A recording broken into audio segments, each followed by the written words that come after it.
Here we go, the derivative of the inverse hyperbolic cosine. And again, I'm going to do it like I've done so many times before. I know that the derivative of the hyperbolic cosine of x is the hyperbolic sine of x.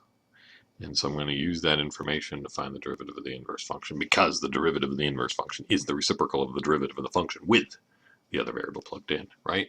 So take the hyperbolic cosine of both sides. I've got the hyperbolic cosine of y is equal to x. Implicitly differentiate with respect to x.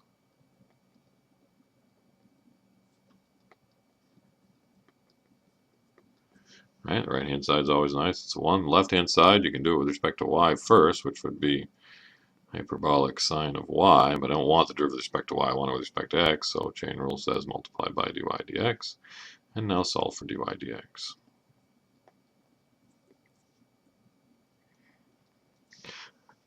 Notice, I'm pausing to ponder some import here, that the derivative of the hyperbolic cosine of x is the hyperbolic sine of x, and the derivative of the inverse hyperbolic cosine of x is 1 over the hyperbolic sine of y, because the derivative of the inverse function is the reciprocal of the derivative of the function with the other variable plugged in. This is, however, a completely unsatisfactory answer because I didn't start implicitly, I started explicitly. I want my answer as a function of x. So I've got to do something. I've got to find a relationship between sinh y and whatever x was. And again, I draw a triangle if these are regular trig functions, but they're hyperbolic, so I'm going to do it algebraically.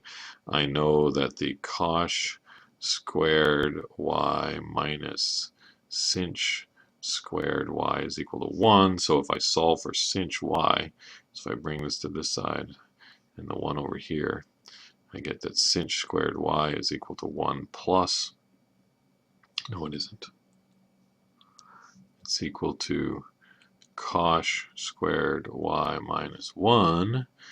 So sinh y is the square root of cosh squared y minus 1, but cosh y in this problem is x. So this is just the square root of x squared minus 1, and my answer is 1 over the square root of x squared minus 1. Notice that there's sort of a built-in restriction that's the same as the inverse cos has anyway.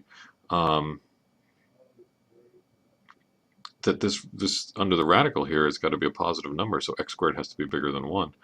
Well, which means that x has got to be bigger than 1, or I suppose x could be less than negative 1 here, but the inverse hyperbolic cosine isn't defined over there anyway, but there's sort of the natural restriction that shows up in this derivative. So anyway, there you go. The derivative of the inverse hyperbolic cosine is 1 over the square root of x squared minus 1.